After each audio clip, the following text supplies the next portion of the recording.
오늘 우리에게 주신 하나님 말씀 에베소서 4장 7절에서 12절의 말씀입니다. 에베소서 4장 7절에서 12절의 말씀, 우리 하나님의 말씀을 제가 봉독하겠습니다.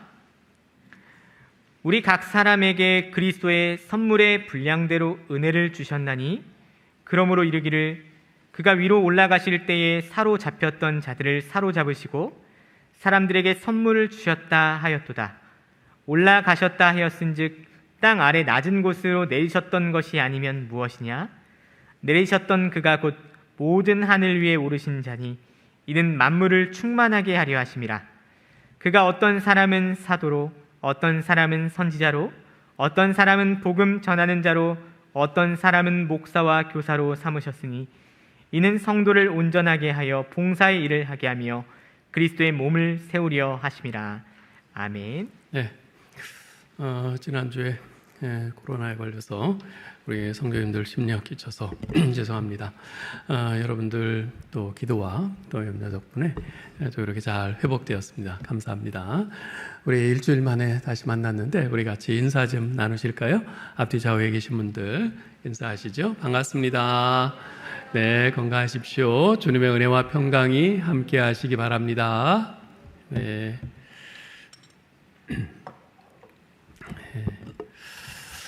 우리말 속담 가운데 사공이 많으면 배가 산으로 간다는 속담 잘 아시죠? 주로 부정적인 의미로 사용되는 속담입니다.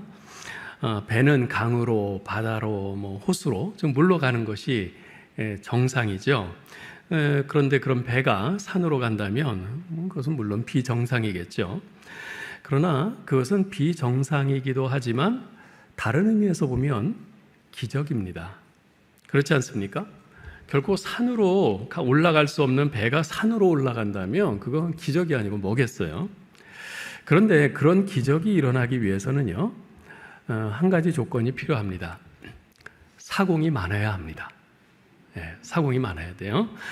혼자서는 아무리 낑낑대면서 젖먹던 힘까지 다 짜내도 배를 산으로 올라가게 할 수는 없습니다. 그러나 사공이 많으면 좀 힘은 들겠지만 배를 산으로 올라가게 하는 기적이 가능합니다. 여러분, 교회도 마찬가지입니다. 교회는 세상에 기적을 보여주는 공동체입니다. 자신의 이익과 얽히고 설킨 이해관계를 따라 형성되고 조직된 이 세상의 그 어떤 단체나 기관도 보여줄 수 없는, 아니 상상조차 할 수 없는 기적을 꿈꾸고 보여줄 수 있는 공동체가 바로 교회인 것입니다. 저는 지금도 우리 교회에 대해서 감사하고 자랑스럽게 생각하는 것이 있습니다. 지금부터 4년 전쯤 우리 교회 지하교육관에 간이 엘리베이터인 리프트를 설치한 겁니다. 우리 교회는 이 신관은 엘리베이터가 설치되어 있어서 노약자나 휠체어를 타신 분들이 지하 주차장에서 5층까지 몇 층이든지 자유롭게 출입하실 수 있지만 구본당과 지하 교육관은 옛날 건물이라서 노약자나 휠체어를 타신 분들이 출입하기가 몹시 힘들었습니다. 그래도 혼자 보행이 가능한 어르신들은 난간을 붙잡고서라도 천천히 이렇게 출입하실 수 있지만 휠체어를 타야 하는 분들은 몇 사람이 달라붙어서 휠체어째 들어서 계단으로 옮겨야만 출입이 가능했죠. 그러나 그것도 보통 일이 아니었고 당사자와 가족들도 매번 많이 미안해했습니다. 그것을 안타깝게 여긴 몇몇 교우들께서 당회에 건의했어요. 지하교육관에 휠체어가 들어올 수 있도록 어떤 방법을 마련해 주시면 좋을 것 같다고. 당시 우리 당회 장로님들이 모두 흔쾌히 동의하셨는데요. 그렇지만 현실적으로는 쉽지가 않았습니다.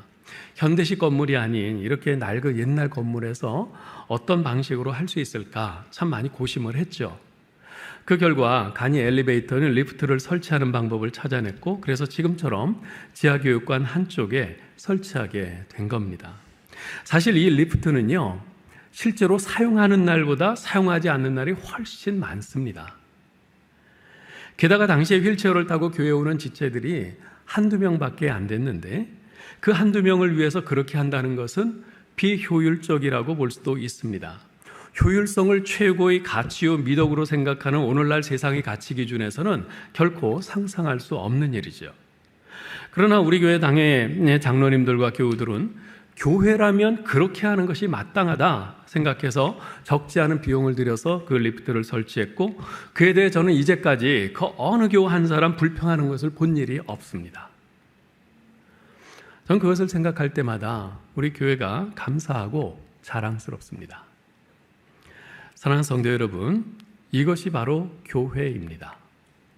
세상이 결코 생각할 수도 보여줄 수도 없는 기적을 보여주는 공동체, 그것이 바로 교회입니다. 그런데 교회가 그런 기적을 보여주기 위해서는요, 많은 사공이 필요합니다. 그리고 그 사공은 바로 저와 여러분들입니다. 저와 여러분 모두는 배가 산으로 올라가는 기적을 세상에 보여주도록 부름받은 동지요 동료인 것입니다. 여러분 이 사실을 믿으십니까? 믿으셔야 돼요. 예. 사도 바울은 God's New Society, 하나님의 새로운 사회인 교회 공동체의 일원이 된 우리들 한 사람 한 사람에게 부르심에 합당하게 행하라고 촉구하고 있습니다. 어떻게 하는 것이 부르심에 합당하게 행하는 것인가? 모두 세 가지를 말씀하고 있는데요. 첫째는 지난 시간에 살펴본 것처럼 하나됨을 힘써 지키는 것입니다. 우리 모두는 같은 하나님을 믿고 있죠. 또 같은 믿음을 갖고 있습니다. 같은 소망을 가지고 있습니다. 또 우리는 같은 주님을 섬기고 있습니다. 그러니 하나됨을 힘써 지키는 것이 마땅하다는 겁니다. 이어서 사도 바울은 오늘 본문에서 부르심에 합당하게 행하는 삶 두 번째 내용을 설명을 합니다. 그것은 각자의 은사를 따라 그리스도의 몸을 세우라는 것입니다. 각자의 은사를 따라 그리스도의 몸을 세우라. 자, 그런데요, 사실 오늘 본문을 이렇게 잘 보면 내용이 물 흐르듯 자연스럽지가 않습니다. 여러분도 읽다 보시면 뭔가 이렇게 좀 껄끄럽고 이렇게 좀 잘 앞뒤가 잘 연결이 안 되고 언뜻 잘 이렇게 안 들어오시는 것을 느낄 수 있으셨을 텐데요. 그래서 명확한 이해를 위해서 오늘 본문을 좀 단순화시킬 필요가 있습니다. 어떻게요? 8절, 9절, 10절을 괄호로 묶어서 처리하면 됩니다. 8절, 9절, 10절은 우리들 각 사람에게 다양한 은사를 주시는 그리스도에 대한 부연 설명입니다. 따라서 이 8절, 9절, 10절을 괄호로 묶어서 처리하고 7절과 11절, 12절을 바로 연결해서 읽으면 내용이 훨씬 쉽게 이해가 됩니다. 자, 그렇게 한번 읽어보죠. 여러분 스크린을 한번 보면서 같이 한번 읽어보겠습니다. 우리 각 사람에게 그리스도의 선물이 분량대로 은혜를 주셨나니 그가 어떤 사람은 사도로, 어떤 사람은 선지자로, 어떤 사람은 복음 전하는 자로, 어떤 사람은 목사와 교사로 삼으셨으니 이는 성도를 온전하게 하며 봉사의 일을 하게 하며 그리스도의 몸을 세우려 하심이라. 어떻습니까? 훨씬 매끄럽고 자연스럽고 이해가 쉽게 이렇게 잘 연결이 되죠. 자, 이제 이 내용을 가지고 좀 하나하나 좀 살펴보도록 하겠습니다. 자, 먼저 우리가 오늘 본문에서 하나 생각할 것은 앞서 1절에서 6절까지 해서 부르심에 합당하게 행하는 첫 번째 하나됨을 힘써 지키라 그랬는데, 이 교회의 하나됨은 짜장면으로 통일 이것이 아니라는 겁니다. 자, 사도 바울은 7절에서 이렇게 말해요. 7절 보세요. 우리 각 사람에게 그리스도의 선물이 분량대로 은혜를 주셨나니. 자, 우리말 성경에는 표현이 안 되었습니다만 헬라어 원문에는 7절이 그러나란 말로 시작합니다. 그래서 제가 노란 글씨로 저렇게 써놨는데요. 그러나 우리 각 사람에게 그리스도의 선물이 분량대로 은혜를 주셨나니. 원문에 이렇게 되어 있습니다. 자, 여러분 보세요. 이 그러나라는 말은 어떤 단어입니까?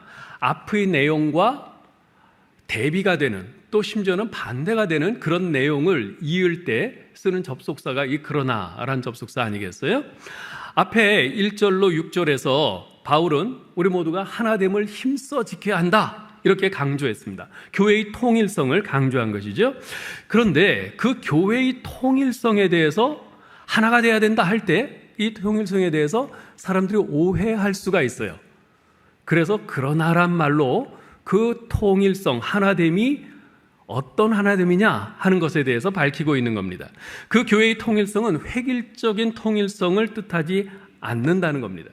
여러분, 우리 신자들은요, 자동차 공장의 조립 라인에서 완성되어 나온 자동차, 즉 모든 부분이 정확히 똑같은 그런 상품이 아닙니다. 현대 자동차 공장을 예로 들면 거기서 소나타 자동차가 나온다고 해봐요. 그러면 거기서 1000대, 2000대, 10,000대를 찍어낼 때 한결같이 똑같은 그런 규격의 그런 똑같은 성능의 차들이 찍혀 나옵니다. 그렇죠? 기계에서, 조립 공장에서, 조립 라인에서 똑같은 부품을 써서 그렇게 나오는 겁니다. 그러나 우리 신자들은 그렇지 않아요. 우리 신자들은 100이면 100, 1000이면 1000, 만이면 만 다 다릅니다. 어느 신자도 하나님의 계획에서 똑같은 사람은 없습니다. 다 달라요. 그래서 하나님의 계획에서 모든 신자들은 어느 신자도 다른 신자를 대신할 수가 없어요. 하나님께서는 각 사람을 위한 맞춤 계획이 있고요. 이에 맞춰서 각 사람에게 은사를 주셨습니다. 따라서 교회의 통일성이란 하나님께서 우리 각 사람에게 주신 그 다양한 은사들이 십분 발휘되고 그것들이 유기적으로 연합됨으로 말미암아 더욱 풍성한 통일성을 이루는 것을 의미합니다.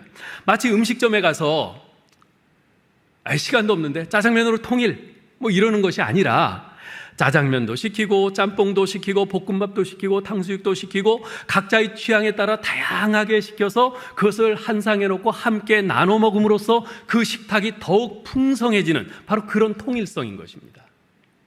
이것이 바로 교회 공동체 내에서 하나됨의 의미, 통일성의 의미입니다. 이것이 부르심에 합당하게 행하는 삶이죠. 그래서 앞에 1절로 6절에서 하나됨을 힘써 지키라 말한 후에 7절에서 그러나 각 사람에게 다른 은사를 주셨음을 기억하라. 하나되라고 하는 것은 너희가 모두 교회에선 똑같이 다 검은 양복을 입어야 한다거나 모두가 똑같이 머리를 올백으로 넘겨야 한다거나 그런 것이 아니다. 그런 획일적인 통일성이 아니다. 바로 이것을 말하는 겁니다. 여러분 꼭 기억하십시오. 교회의 하나됨은 짜장면으로 통일이 아니다. 기억하시기 바랍니다. 자, 두 번째는요. 은사를 받지 못한 신자는 없다는 것입니다. 은사를 받지 못한 신자는 없습니다. 사도 바울은 하나님께서 우리 각 사람에게 그리스도의 선물이 분량대로 은혜를 주셨다고 말합니다. 여기서 그리스도의 선물과 은혜는요, 은사를 의미합니다. 하나님께서는 성령을 통해서 모든 신자들에게 각각 은사를 주셨습니다.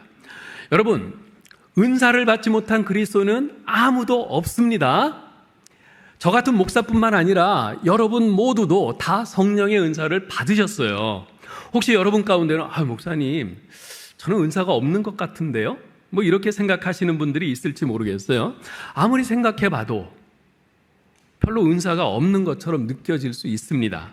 그러나 그것은요, 여러분이 은사를 받지 못해서 그런 것이 아니라 하나님께서 여러분에게 주신 은사에 대해서 깊이 생각해 보지 않았거나 개발하지 않았기 때문에 그런 겁니다. 여러분 한번 보세요. 여러분 부모님이 여러분 은행 통장을 하나 만들고 거기에 1억 원을 넣어줬는데 여러분은 그것에 대해서 아무런 생각을 안 해보니까 나에게 무슨 1억 원이 있긴? 그런 거나 똑같은 거예요. 예? 부모님이 분명히 여러분 이름으로 통장을 만들고 1억 원을 넣어줬는데 그것에 대해서 아무 생각을 안 하니까 내게 무슨 돈이 있어? 그런 거란 말이죠. 우리가 그래요. 분명히 하나님께서 우리 구원받은 그리스도인들에게 다 은사를 각각 주셨는데 평소에 그건 생각을 해보지 않아요. 생각할 게 너무나 많고 그래서 그런지 몰라도 생각을 안 하니까 내가 무슨 은사를 받았는지 알지 못하는 거죠. 따라서 여러분, 우리가 그리스도인으로서 정말 우리가 계속 깊이 생각하고 힘써야 될 것 가운데 하나가 뭐냐면 하나님께서 나에게 주신 은사는 과연 뭘까? 이것을 깊이 생각하면서 그 은사를 개발하는 겁니다. 여러분 계속 이 생각하셔야 돼요. 이 생각을 계속하면서 성경을 찾아보면서 성경에 이런 은사들이 있는데 나에게 이런 은사가 있는가? 그것도 계속 한번 점검을 해보시고 그러셔야 돼요. 이건 굉장히 중요한 거예요. 우리 주님께서 여러분에게 그렇게 귀한 은사를 주셨는데 그것에 대해서 아무 관심도 없이 생각도 안 하고 그러면서 그것에 대해서 까맣게 잊어버리고 있으면 이거 얼마나 주님께 죄송한 노릇이겠어요? 그러므로 계속 생각하셔야 됩니다. 내게 무슨 은사가 있을까? 네? 그리고 그 은사를 사용해야 합니다. 은사들 가운데는요, 방언의 은사나 말씀의 은사, 병 고치는 은사 등 누가 보더라도 확연하게 드러나는 그런 은사들도 있지만, 어떤 은사들은 너무나 평범해서 그것을 은사로 인식하지 못하는 그런 경우들도 적지 않습니다. 예를 들면요, 어떤 분은 다른 사람들 대접하는 일을 참 기쁘게 잘하는 그런 분들이 있어요. 이거 어떻게 보면 뭐 대수롭지 않은 것 같고 평범한 것 같지만 사실 굉장히 중요한 영적인 은사입니다. 특히 오늘날과 같은 때, 다른 사람에 대해서 이렇게 별로 신경 쓰지 않는 이런 때에 다른 사람을 어떻게든 이렇게 잘 대접하려고 하고, 이렇게 지나가는 나그네도 어떻게든 그 사람 이렇게 잘 접대하려고 하고, 이건 정말 귀한 은사예요. 또 우리 주변에는요, 어려운 형편에 있거나 불쌍한 사람을 보면 절대로 그냥 못 지나치는 분이 있어요. 그래서 10,000원 한 장이라도 손에 쥐어주거나 뭐라도 하나 사서 주고서야 그 자리를 떠납니다. 그런 분은 긍휼의 은사를 받은 분이죠. 어떤 분은 전도의 은사를 받은 분이 있습니다. 뭐 전도야 뭐 그리스도인이라면 뭐 다 하는 거 아닌가? 그게 뭐 은사인가? 뭐 그렇게 생각하실지 모르지만 그렇지 않아요. 일반적으로 많은 신자들은요, 믿지 않는 사람들과 일상 대화나 어떤 관계를 맺는 것은 잘하지만 복음을 전해야 된다 하는 그 문제에 있어서만큼은 믿지 않는 사람들에게 잘 접근을 못합니다. 저 사람에게 가서 복음을 전해야지, 그러면은 벌써 가슴이 벌렁벌렁하고 먼저 평소엔 잘 나오던 말도 이렇게 콱 막히고 그런 사람들이 적지 않습니다. 그런데 유별나게 믿지 않는 사람만 보면 눈이 반짝반짝 그런 분이 있어요. 그리고 두려움 없이 담대하게 이렇게 가서 먼저 말을 붙이고요, 믿지 않는 사람만 보면 막 생기가 돌아요. 그래서 관심 갖고 접근하고 친근하게 대하고 관계를 형성하고 자연스럽게 그 복음으로 이끄는 그런 분들이 있어요. 믿지 않는 사람이 어디에 있다 그러면은 그냥 불편한 몸을 이끌고서라도 그냥 걸어서 막 찾아가는 그런 분들이 있단 말이죠. 전도 인사를 받은 분이죠. 중보기도 인사 받은 분도 있습니다. 자신을 위한 기도는 제쳐두고 다른 사람을 위한 기도는 1시간이고 2시간이고 아주 간절히 기도하는 분들입니다. 예전에 그런 분에게 제가 한번 질문을 한 적이 있어요. 아니, 무슨 기도 제목이 그렇게 많으셔요? 그렇게 1시간도 넘게 그렇게 계속 그렇게 기도하세요? 그랬더니 하시는 말씀이, 목사님, 저도 적당히 하고 끝내려는데 기도를 마치려고 하면 자꾸만 꼬리를 물고 사람들이 떠올라요. 그래서 그만둘 수가 없어요. 그러시더라고요. 중보기도 은사 받은 분이죠. 그런 분은 어쩔 수 없어요. 더 이상 사람이 안 떠오를 때까지 기도해야 돼요. 아니면 누가 와서 그만하고 가자고 이렇게 붙들 때까지 하거나 해야 돼요. 그건. 목사로서 제가 참 부러워하는 은사가 있습니다. 요즘 같은 때는 정말 저도 신유의 은사가 있으면 좋겠어요. 아프신 분들이 얼마나 많은지, 기도는 하는데 기도만 갖고는 안 되겠고, 하나님이 제게 좀 병 고치는 은사를 좀 주셔서 제가 간절히 그걸 위해서 기도하면 좀 낫으면 좋겠어요. 근데 그런 신유의 은사도 부럽지만 제가 정말 부러워하는 은사는 위로의 은사입니다. 그런 위로의 은사를 받는 분을 제가 알고 있는데, 그런 분을 가만 보면요, 공감 능력이 정말 탁월하더라고요. 상대방의 아픔을 정말 자신의 아픔처럼 느끼는 거예요. 그러다 보니까 무슨 대단한 말을 건네는 것도 아닌데 그냥 다가가서 한두 마디 하고 이렇게 꼭 끌어안아 주는데 상대방은 거기서 말할 수 없는 그런 위로를 받아요. 그런 분은 성령께서 주신 특별한 위로의 은사를 받은 분이죠.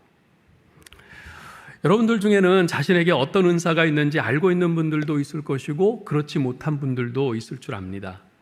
또한 다른 사람의 은사를 보면서 나도 저런 은사가 있었으면 하고 부러워하는 분들도 있을 겁니다. 어떤 경우에는 나 왜 저런 은사가 없지 하면서 열등감을 갖는 그런 분들도 있을 겁니다. 그러나요, 여러분, 절대 그럴 필요가 없습니다. 왜냐하면 예수 믿는 사람이라면 한 사람도 예외 없이 성령께서 각각 은사를 주셨기 때문에 그렇습니다. 왜 나만 은사가 없지? 그렇지 않아요. 분명히 주셨어요. 또한 우리 중 누구도 자신이 다른 사람보다 더 우월하다고 생각해서는 안 됩니다. 왜냐하면 우리 가운데 모든 은사를 가진 사람은 아무도 없기 때문에 그래요. 그리고 내가 가진 은사가 다른 사람의 은사보다도 좀 더 탁월해 보인다 할지라도, 본인은 그렇게 생각한다 할지라도 그 은사만 가지고서는 결코 할 수 있는 게 없어요. 그 은사만 가지고서는 다른 사람의 은사가 같이 합력하지 않으면 결코 교회에 유익이 되지 못합니다. 그렇기 때문에 겸손해야 합니다. 하나님께서는요, 우리의 은사가 아니라 우리의 신앙을 보시고 칭찬하고 상급을 주세요. 이걸 잘 기억하셔야 돼요. 우리의 은사 때문에 우리를 칭찬하시는 게 아니에요. 은사는 그냥 선물로 주신 거예요. 우리의 신앙을 보시고 우리의 충성됨을 보시고 칭찬하고 상급을 주시는 겁니다. 은사는 교회와 성도들을 섬기는 도구일 뿐입니다. 은사 갖고 내가 더 낫네 우쭐거리고 젠체하고 그럴 필요 없습니다. 자, 그런데 적지 않은 성도들이요, 자신의 은사가 뭔지 잘 몰라요. 그런 경우에 주변 사람들에게 물어보는 것이 도움이 될 때가 있습니다. 주변 사람이 더 객관적으로 잘 볼 수도 있거든요. 특별히 여러분, 저희 목회자들한테 물어보시기 바랍니다. 자기 은사가 뭔지 잘 모르겠다 그러면요, 여러분을 담당하는 교구 목사님이나 부서의 교육자들한테 한번 물어보세요. 목사님, 전사님, 저한테 어떤 은사가 있는 것 같으세요? 물어보세요. 왜냐하면 저희 목회자들은요, 성도들을 볼 때 많은 경우에 이분에게 어떤 은사가 있나 그런 걸 많이 생각을 합니다. 그렇게 해서 그분에게 있는 은사를 발견해서 그분을 적재적소에 교회에서 이렇게 섬기도록 하려고 그렇게 하거든요. 그렇기 때문에 많이 생각을 해요. 그러니 도움이 됩니다. 그런 면에서 저희 목회자들이 여러분에게 도움을 드릴 수 있으니까 여러분 자신의 은사를 한번 발견하기 원하시는 분들은 목회자들에게 한번 물어보시기 바랍니다. 자, 세 번째요. 은사는 교회 공동체를 위해 사용하라고 주신 겁니다. 종종 보면 자신에게 있는 은사를 사용하지 않거나 사용하기를 꺼리는 그런 분들이 있어요. 그런 분들은 많은 경우에 은사 활용을 어떤 일이나 부담으로 생각을 하는 것을 봅니다. 예를 들면 어떤 분은요, 어떤 청년이었는데 아주 게시판을 예쁘게 잘 장식하고 아주 창조적으로, 아주 창의적으로 아주 진짜 탁월하게 잘 해요. 그래서 그 은사를 이렇게 잘 활용을 했는데 어느 날부터인가 안 하는 거예요. 왜 그런가 이렇게 봤더니 자기가 그렇게 잘하니까 이 사람 저 사람 이 부서 저 부서에서 막 부탁을 해요. 뭐 부탁해 오는데 안 할 수가 없어서 이렇게 계속 하다 보니까 지치는 거예요. 지치는 거예요. 자기 성장을 위해서 이렇게 뭘 하는 것보다는 그냥 교회 가면 맨날 일에 치여가지고 지치는 거예요. 그래서 거기 질려서 너무 부담되고 힘이 드니까 아예 그런 은사 있는 것을 감추고 더 이상 사용을 안 하는 거죠. 물론 그 사람이 그렇게 질리도록 많은 부담을 주는 것도 문제입니다만 여러분 한 가지 꼭 기억하셔야 할 것이 있습니다. 그것은 사도 바울은요, 이 은사를 어떤 일을 할 수 있는 능력이라고 말하지 않고 그리스도의 선물이요 은혜라고 말하고 있다는 사실입니다. 그렇습니다. 은사는 어떤 일을 할 수 있는 능력이 아니라 그리스도의 선물이요 은혜라는 것을 여러분 잘 기억하셔야 합니다. 여러분, 선물과 은혜의 특징이 뭡니까? 선물과 은혜는요, 공짜라는 그런 특징도 있지만 좋은 것이라는 특징도 있습니다. 받는 사람에게 좋은 것이 선물이요 은혜 아니겠어요? 이 점을 놓치지 않는 것이 매우 중요합니다. 즉 주님께서 우리에게 주신 은사라는 것은 단순히 다른 사람들을 섬기고 교회를 섬기고 교회에 와서 그냥 아주 뼈 빠지게 그렇게 열심히 노력 봉사하고 일을 해서 지치고 나가 떨어지고 이런 것이 아니란 말입니다. 하나님께서 내게 주신 그 은사를 가지고 내가 섬김으로 하나님을 기쁘시게 하고 교회를 세우는 것뿐만 아니라 그렇게 하는 가운데 자신도 큰 기쁨을 얻도록, 자신도 큰 기쁨과 그 보람과 성장을 얻도록 주신 것이 은사라는 것이에요. 저는 목사입니다. 하나님께서는 목사인 제게 말씀의 은사를 주셨어요. 저는 제가 이 은사를 잘 활용해서 말씀을 성실하게 잘 준비하고 전한 날은 아무리 전날 밤을 새우고 몹시 피곤하고 몸이 파김치가 되어도 굉장히 기뻐요. 기쁨이 있어요. 하늘에서 내려오는 그 기쁨이 있어요. 말로 표현할 수 없는 그런 기쁨이죠. 우리 교회에요, 거의 매일 명동에 나가서 전도지를 돌리면서 열심히 전도하는 집사님이 계십니다. 70이 넘은 집사님인데요, 거의 매일 가요. 매일. 버스 타고 전철 타고 그렇게 가서 누가 알아주는 것도 아닌데 거기서 열심히 지나가는 사람에게 전도지를 돌리면서 전도를 해요. 그러면 되게 신방 갔다가 제가 사실을 알고 집사님께 질문을 했어요. 집사님, 매일 그렇게 차를 타고 멀리까지 가서 그렇게 전도하시는데 힘들지 않으세요? 그랬더니 집사님 하시는 말씀이, 힘들긴요, 제가 이렇게라도 할 수 있는 게 얼마나 기쁘고 감사한지 몰라요. 기쁘니까, 제가 기쁘니까 하는 거죠. 진짜 기뻐서 하시는 거예요. 돈이 생기는 거 아니에요. 누가 알아주는 것도 아니에요. 그냥 그 일을 하는데 말할 수 없는 기쁨이 있는 거예요. 그래서 이분이 지금도 매일 가서 그렇게 하세요. 사랑하는 성도 여러분, 하나님이 주신 은사는 선물입니다. 은혜입니다. 하나님께서 여러분에게 은사를 주신 뜻이 있어요. 누군가 이런 말을 하더라고요. 하나님의 뜻과 당신의 은사가 만나는 교차점보다 더 행복한 곳은 없다. 하나님께서 우리에게 은사를 주신 뜻이 있어요. 하나님의 뜻은 여러분이 받은 은사를 잘 활용해서 다른 사람들을 섬기고 그리스도의 몸인 교회를 세우는 겁니다. 그렇게 여러분의 은사와 하나님의 뜻이 만나는 그 지점에서 여러분은 하늘로부터 내려오는, 해보지 않은 사람은 모르는 놀라운 기쁨과 행복을 경험하게 되는 것입니다. 그러나 은사를 받고서도 사용하지 않으면요, 마태복음 25장에 달란트 비유에서 한 달란트를 받고서도 땅에 묻어두었다가 주인에게 책망받은 종과 같이 주님으로부터 준엄한 책망을 받게 될 겁니다. 왜요? 귀한 달란트를 받고서도 직무유기했기 때문에. 사도 바울은 고린도전서 12장 7절에서 이렇게 말합니다. 각 사람에게 성령을 나타내심은 유익하게 하려 하심이라. 여기서 성령을 나타내심은, 이 말은 각 사람에게 성령의 은사를 주심은, 이 말입니다. 성령의 은사를 주신 이유가 뭐라고요? 유익하게 하려 하심이라. 여기서 유익이라고 하는 것은 자기의 사적인 유익을 말하는 것이 아니라 공동체의 유익을 말하는 겁니다. 여러분, 우리가 생존하는 것 이외에 주어지는 모든 여분의 은혜들은 공동체의 유익을 위해서 주신 것임을 알아야 합니다. 나에게 어떤 은혜가 주어졌다, 보통 나에게 분에 넘치는 은혜를 주셨어요, 이런 말들을 많이들 하지 않습니까? 나에게 분에 넘치는 은혜를 주셨다, 적당히 주셔야 되는데 분에 넘치는 은혜를 주셨다. 왜 주셨을까요? 그거 가지고 내 후손들에게, 아들, 딸들에게 계속 유산으로 물려주라고 주신 것일까요? 아니요. 하나님과 타인을 위해서, 공동체를 위해서 살라는 하나님의 뜻인 것입니다. 우리가 교회에서 다른 사람들을 섬기는 모습은 다양하게 나타납니다. 기도로 섬기고, 말씀으로 격려하며 섬기고, 식당 봉사나 또 청소로 섬기고, 주일학교 교사로 섬기고, 찬양대나 주차 봉사로 섬기고, 그 외에도 많은 부분에서 우리가 다양하게 섬깁니다. 그러나 어떤 모양으로 섬기든 바울은 우리가 지닌 은사가 누구에게서 주어진 것인가, 그것을 주목하라고 말씀을 합니다. 여러분 8절을 보세요. 아까 우리가 괄호로 묶었던 부분이죠. 8절. 그러므로 이르기를 그가 위로 올라가실 때에 사로잡힌 자를 사로잡고 사람들에게 선물을 주셨다 하였도다.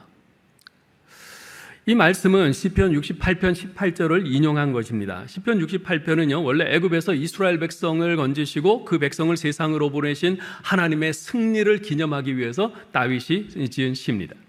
바울은 이 시편이 훗날 예수 그리스도께서 하늘로 올라가실 때, 즉 부활하시고 승천하실 때 마귀와 죄와 죽음의 권세에 사로잡혔던 우리를 구원하셨을 뿐만 아니라 또한 선물을 주신 그리스도의 승리를 보여준다고 설명하고 있는 것입니다. 그것이 바로 오순절 성령 사건 아니겠어요? 그리스도께서 하늘로 올라가신 후에 열흘 만에 하늘에서 성령께서 임하셨죠. 그리고 그 그리스도를 믿는 각 사람들에게 선물로 은사를 주지 않으셨습니까? 하나님께서는 죄 가운데 죽어있던 우리로 하여금 예수 믿고 구원받게 하셨을 뿐만 아니라 예수를 믿은 우리가 하나님의 가족의 일원이 되었을 때 우리 중에 각 사람에게 성령께서 선물, 즉 은사를 주셨습니다. 자, 그러면 예수 그리스도께서 그처럼 부활 승천하시면서 사로잡으신, 즉 구속하신 우리에게 이 선물, 은사를 주신 이유가 무엇일까요? 10절 하반절에서는 이렇게 말합니다. 이는 만물을 충만하게 하려 하심이라. 이는 만물을 충만하게 하려 하심이라. 우리에게, 구속받은 우리에게 선물, 은사를 주신 이유는 만물을 충만하게 하려 하심이라. 그 말씀이에요. 자, 근데 여러분 이 표현을 앞에 어디에선가 본 기억이 나지 않습니까? 앞에 1장 23절에서 바울이 에베소 교회를 위해서 기도하면서 이런 말을 한 적이 있죠. 교회는 그의 몸이니 만물 안에서 만물을 충만케 하시는 이의 충만함이니라. 그죠? 상당히 비슷한 표현이죠. 여러분 이 말씀이 무슨 뜻이라고 했죠? 교회는 예수 그리스도의 몸이기 때문에 예수 그리스도로 충만해야 한다는 뜻입니다. 예. 교회는 예수 그리스도의 몸이라고 그러잖아요. 예수 그리스도의 몸이에요, 교회는.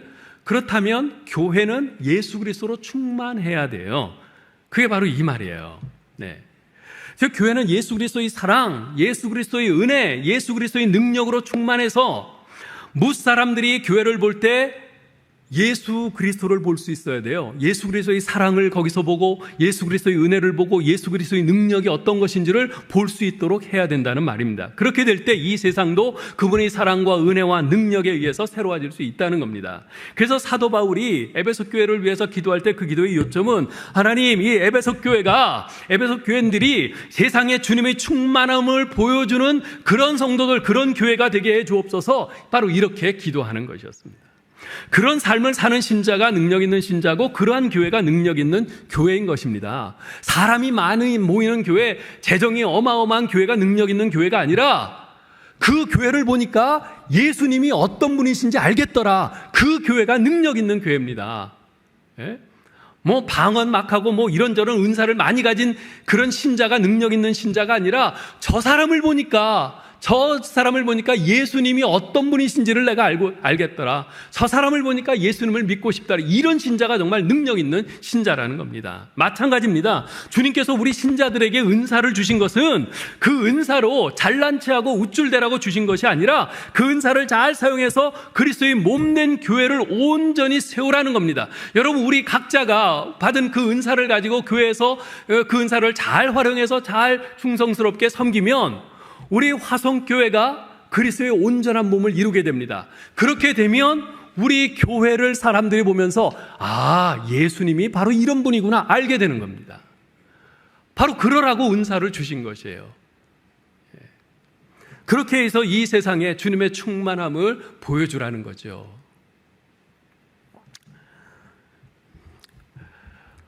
오늘 본문에서 우리가 한 가지 더 생각할 것이 있습니다. 그것은 은사의 목적은 그리스도의 몸을 세우는 것이라 하는 것입니다.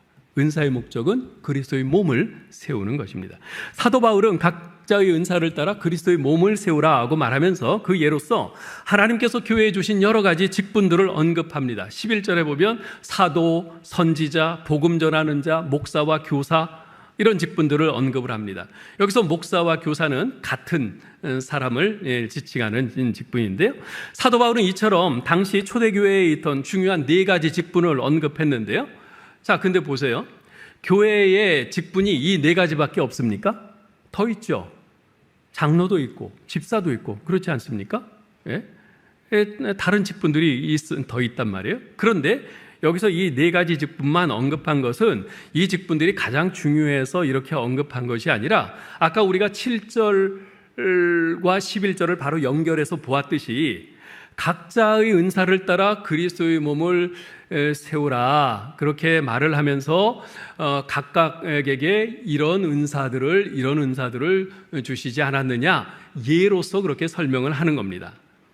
각각 은사를 주셨다고 하는데 어떤 은사를 주셨나? 어떤 사람은 사도로, 어떤 사람은 선지자로, 어떤 사람은 복음 전하는 자로, 어떤 사람은 목사와 교사로 이렇게 부르셨다.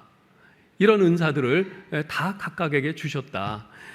여러분들은 사도도 아니고 선지자도 아니고 복음 전하는 자도 아니고 목사와 교사도 아니라 할지라도 또 여러분 가운데 장로도 있잖아요. 집사도 있지 않습니까? 또 그 밖에 또 다른 또 직임도 있단 말이죠. 그러니까 여기서 지금 사도 바울이 말하고자 하는 것은 이런 사도, 선지자, 복음 전하는 자, 목사와 교사를 언급함으로써 사도가 어떤 사람인지, 선지자가 어떤 사람인지, 복음 전하는 자가 어떤 사람인지, 목사와 교사가 어떤 사람인지 이걸 설명하려고 하는 것이 아닙니다.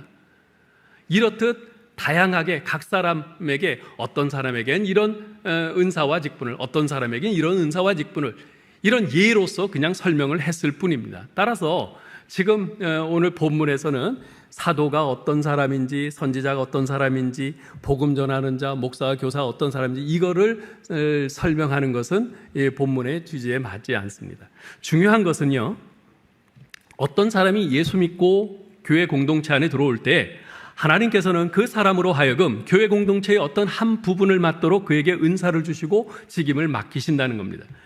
즉 하나님께서 여러분을 우리 화성교회 공동체로 부르셨다면 여러분이 평생 우리 화성교회를 떠나지 않고 여기에 터를 잡고 사는 영구 거주 주민이든 아니면 이곳에 왔다가 자리 잡힐 때까지 한 몇 년 동안만 난 화성교회에 다닌다, 뭐 그렇게 머무는 단기 체류자든 관계없이 주님의 몸된 이 교회가 주님께서 보시기에 더욱 아름답고 건강한 교회로 세워지도록 여러분이 있는 동안은 여러분이 감당해야 할 부분이 있고 그것을 위해 여러분을 이곳으로 부르셨고 여러분께 은사와 직분을 주셨다는 겁니다.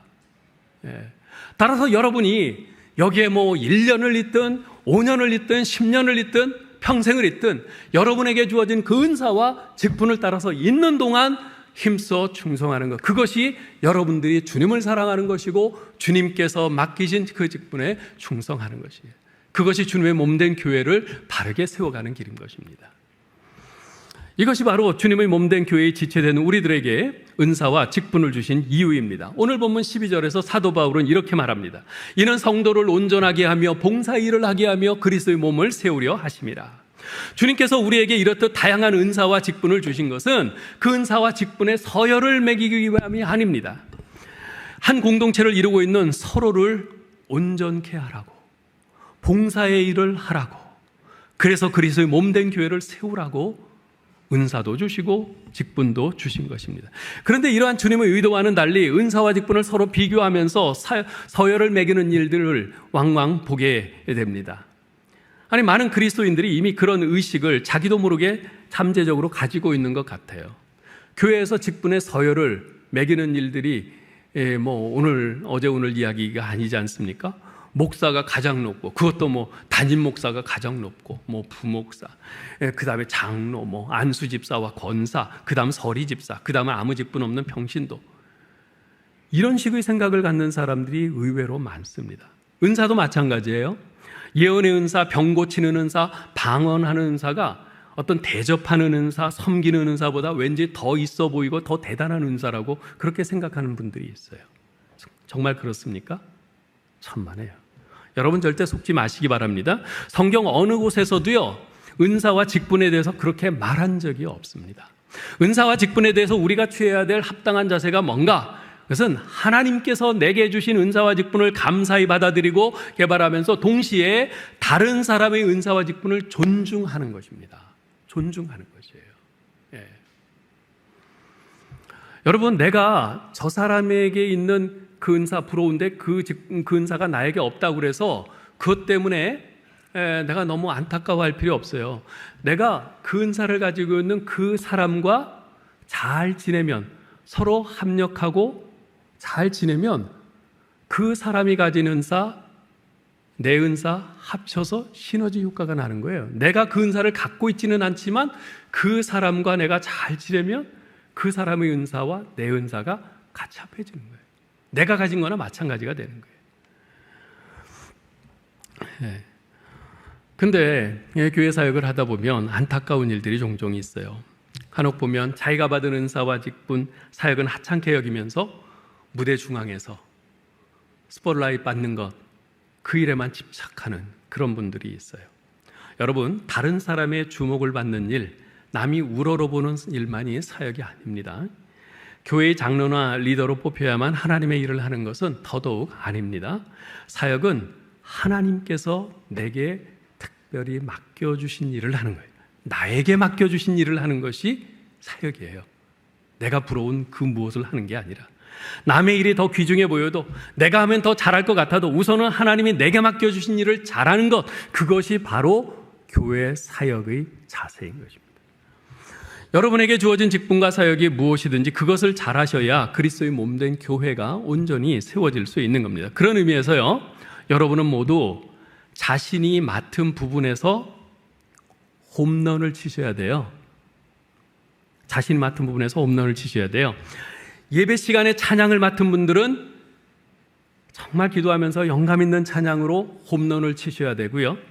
대표 기도 맡으신 분은 한 주간 동안 말씀을 묵상하면서 기도해야 될 것들을 잘 정리하면서 진정 어린 기도로 홈런을 치셔야 되고요. 안내를 맡은 분들은요, 일찍부터 단정한 몸과 마음가짐으로 나와서 친절하고 사려 깊은 안내로 홈런을 치셔야 되고요. 청소, 음식 맡은 분들은 정성 담긴 섬김으로 홈런을 치셔야 되고요. 이렇게 여러분이 각자 맡은 부분에서 자신의 은사를 따라 충성된 섬김으로 홈런을 치신다면 설교자인 제가 그날 설교를 죽을 쓰고 삼진아웃 당해도 우리가 이기는 데는 지장 없습니다. 네? 저 혼자 삼진아웃 당하고 여러분 다 홈런 쳤는데 지겠어요? 여러분들 은혜 받는데 지장 없어요. 그러나 여러분이 안내에서도 아웃당하고 기도에서도 아웃당하고 찬양에서도 아웃당하고 식당에서도 아웃당하고 예배에서도 아웃당한다면 설교자인 저는 반드시 제가 말로 홈런을 쳐야 된다는 큰 부담감을 갖게 되고요. 그 결과 설교가 점점 길어지게 됩니다. 그러므로 여러분, 설교가 같이 긴 것은 꼭 제 탓은 아닙니다. 과거 미국에서 최고의 영향력을 가졌던 흑인 지도자이자 교육가였던 부커 워싱턴이라는 분이 이런 말을 했어요. 아주 중요한 말인데 한번 들어보세요.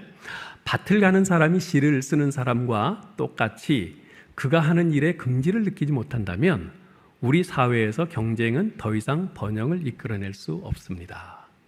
아주 중요한 말인데요. 무슨 말이냐면 밭을 가는 농부나 시를 쓰는 시인이나 모두가 그 사회의 번영을 위해서 꼭 필요한 사람들이라는 거예요. 누가 더 중요하고 덜 중요하고가 아니라는 겁니다. 많은 공부를 하고 시를 쓰는 시인이라고 해서 밭을 가는 농부보다 더 필요하거나 더 중요하고 밭을 가는 농부라고 해서 덜 중요하고 덜 필요한 것이 아니라는 말입니다. 교회도 마찬가지입니다. 모든 성도 한 사람 한 사람은요, 하나님의 계획을 이루어가는 데 있어서 엄청나게 중요한 사람입니다. 저는 우리 화성교회를 대표한다고 할 수 있는 담임 목사입니다. 담임 목사 물론 중요하지요. 그러나 담임 목사인 저뿐만 아니라 지금 이 자리에 앉아있는 여러분 한 사람 한 사람이 모두 예수 그리스도가 어떤 분이심을 우리 교회를 통해서 보여줄 수 있는 우리 교회의 한 부분이고 복음의 한 부분인 줄 믿습니다. 예. 오래전 제가 미국에 있을 때 한국에 왔다가 광화문 지하도에서 1000피스짜리 그 퍼즐 조각조각 맞추는 거 있죠? 그거를 하나 사가지고 간 적이 있어요. 레오나르도 다빈치가 그린 최후의 만찬을 1000피스짜리 이제 퍼즐로 이렇게 만든 것인데요. 처음에 이제 거기 보면은 이렇게 만들어진 샘플이 있잖아요. 그걸 봤을 때는 뭐 별로 어렵지 않게 할 수 있을 것 같았어요. 그래서 사갔는데 웬걸요? 이제 집에 갖고 가서 이제 이런 접었다 폈다 하는 이제 큰 이제 밥상이 있는데 그 위에다 1000조각을 촥 늘어놓고 하는데 이거 엄두가 나질 않는 거예요. 예. 도저히 안 되겠어서 아내하고 제 아들까지 동원해서 함께 달려들어갖고 거의 일주일을, 여름에 거의 일주일을 그냥 세 사람이 달려붙어서 완성을 했습니다. 다 완성한 다음에 그것을 액자에 넣어서 벽에 걸었더니 제법 그럴듯해요. 얼마나 마음이 뿌듯하든지요. 그런데요, 그 퍼즐을 맞춰 나가는 동안 고비가 몇 번 있었어요. 그 카페트 위에 이제 접었다 폈다는 이제 상을 놓고선 이제 그 조각들을 다 쏟아붓고선 이렇게 하는데 어떤 때는 어느 자리에 꼭 들어가야 하는 그 조각이 안 보이는 거예요. 아무리 찾아도 안 보여요. 여러분 보세요. 나머지 999개를 모두 다 맞춰도 그 한 피스가 없으면은 그 퍼즐은 완성될 수 없잖아요. 그래서 하던 걸 멈추고 그냥 세 사람이 다 카페트를 다 손으로 일일이 다 이렇게 뒤지면서 그렇게 해서 찾곤 했습니다. 그런 일이 몇 번이나 있었어요. 여러분 한번 생각해 보세요. 999조각을 전부 맞췄는데 한 조각이 없어 완성하지 못했다면 어떻겠어요? 얼마나 안타깝고 얼마나 맥이 빠집니까? 여러분, 아무리 사소해 보이고 별 볼 일 없어 보이는 조각일지라도 전체 그림이 완성되기 위해서는요, 그 한 조각이, 별 볼 일 없어 보이는 그 한 조각이 반드시 필요한 것입니다. 우리 화성교회도 마찬가지입니다. 여러분, 하나님 마음속에는요, 완성된 우리 화성교회의 그림이 있어요. 하나님께서 우리 화성교회를 보실 때, 아, 화성교회 하면서 이렇게 그리신 그림이 있어요. 우리들 한 사람 한 사람, 우리 화성교회에 속한 한 사람 한 사람은 그 그림의 완성에 꼭 필요한 한 조각 한 조각입니다. 아이, 그래봤자 나는 뭐 1000조각, 2000조각 가운데 한 조각에 불과한데 뭐 나 하나쯤 없어도 뭐 문제될 건 없잖아? 절대로 이렇게 생각하지 마시기 바랍니다. 그 한 조각이 없어서 완성이 안 되는 겁니다. 아유, 뭐, 목사님, 난 이제 뭐 나이도 많고 늙어서 뭐 이제 뭐 아무 봉사도 못하고 할 수 있는 게 없어요. 이러시는 분들도 있어요. 천만에요. 그냥 그 자리를 지키고 계신 것만으로도 얼마나 힘이 되고 우리 교회에 은혜가 되고 덕이 되는지 몰라요. 예? 우리 교회에 속한 우리 모든 성도들 가운데 우리 교회라는 그림을 완성하는데 필요 없는 그런 분은 한 사람도 없습니다. 한 사람 한 사람이 다 중요해요. 여러분 한 분 한 분은 모두 100점 만점입니다. 우리 교회라는 그림의 어느 부분에선가. 거기에선 꼭 여러분이라는 그 조각이 들어가야지만 그 그림이 완성돼요. 다른 사람으로는 안 됩니다. 두 몫을 못 돼요. 그래서 그 모든 조각이 맞추어지면 아름다운 그림이 완성되고 우리 하나님의 그 마음을 세상 사람들은 우리 화성교회를 통해서 볼 수 있게 될 겁니다. 이제 말씀을 맺겠습니다. 미국에서 살 때 잔디를 돌보는 것이 꽤 신경 쓰이는 일이었어요. 특히 봄 되면은 노랑 민들레가 잔디밭 곳곳에서 막 우죽순처럼 자라요. 그걸 제거하느라 얼마나 애를 먹는지 모릅니다. 이 민들레는요, 꽃은 노랗게 아주 굉장히 이쁘잖아요. 그런데 뿌리가 굵고 깊어요. 그래서 그걸 이렇게 겉으로 나온 그 잎을 땡기면 잎만 잘라지지 그 뿌리가 안 뽑혀요. 그래서 그걸 뽑으려면 긴 꼬챙이 갖고 땅 밑으로 해가지고 이렇게 파내거나 아니면 제초제를 뿌려갖고 그걸 죽인 다음에 뽑아야 되는데 그게 굉장히 힘들어요. 근데 보세요. 비록 잔디밭에서는 그 노랑민들레가 잡초 취급을 당합니다. 제초제를 맞아요. 날카로운 호미의 날에 배임을 당합니다. 서름을 당하죠. 그런데요, 노랑민들레가 쫙 피어있는 그 벌판에 보면 얼마나 아름다운지 몰라요. 여러분, 잡초는요 아직 그 가치가 발견되지 않은 식물일 뿐이에요. 네? 진짜 잡초가 아니에요. 비록 지금 잔디밭에서는 잡초로 취급되면서 그 가치를 인정받지 못하지만 다른 때 다른 곳에서는 얼마든지 소중한 풀로 그 가치를 인정받을 수 있는 거죠. 교회도 마찬가지입니다. 여러분, 우리는요 어느덧 능력이라는 이 한 가지 기준으로 사람을 평가하고 구분하는 이 세상의 가치관에 물들어 있는 것이 아닌가, 그런 생각을 할 때가 종종 있습니다. 이 사람은 쓸모 있는 사람, 저 사람은 뭐 그저 그런 사람, 저 사람은 없어도 되는 사람, 이런 식의 생각이 교회 안에 어느덧 들어와서 자리 잡고 있는 그런 것을 볼 때가 있어요. 그러나 예수 그리스도의 보혈로 구원받은 성도들 가운데 쓸모없는 사람, 교회 필요치 않은 사람은 단 한 사람도 없습니다. 모두가 소중한 하나님의 자녀여 백성입니다. 여러분 모두가 교회가 교회되기 위해서 반드시 있어야만 하는 소중하고 가치 있는 그런 지체들인 겁니다. 여러분, 이것을 꼭 기억했으면 좋겠어요. 하나님께서 부르신 교회 공동체는 결코 잡초란 없습니다. 아멘입니까? 네. 아무쪼록 이 말씀을 마음에 깊이 새기시고 여러분, 하나님께서 여러분에게 주신 은사와 직분이 무엇인지 다시 한번 곰곰이 계속 생각하면서 이 교회가 주님의 마음에, 주님께서 마음에 그리고 계신 바로 그 교회가 될 수 있도록 자신의 은사와 직분을 충성되게 감당하는 저와 여러분 될 수 있기를 주님의 이름으로 축원합니다. 하나님 은혜를 감사합니다. 저희를 예수 그리스도의 십자가의 보혈로 구원해 주시고 하나님의 자녀 삼아 주신 것만도 참으로 감사한데, 이런 저희에게 그리스도의 선물, 은사를 주셔서 또한 저희 같은 사람이 감히 예수 그리스도의 몸된 교회를 온전히 이루며 그리스도를 이 세상에 보여줄 수 있는 그런 놀라운 그런 직임으로 부름받은 것을 생각할 때 그저 감사 또 감사드립니다. 하나님 아버지, 우리에게 주신 이 은사를 가볍게 여기지 않게 하여 주시옵소서.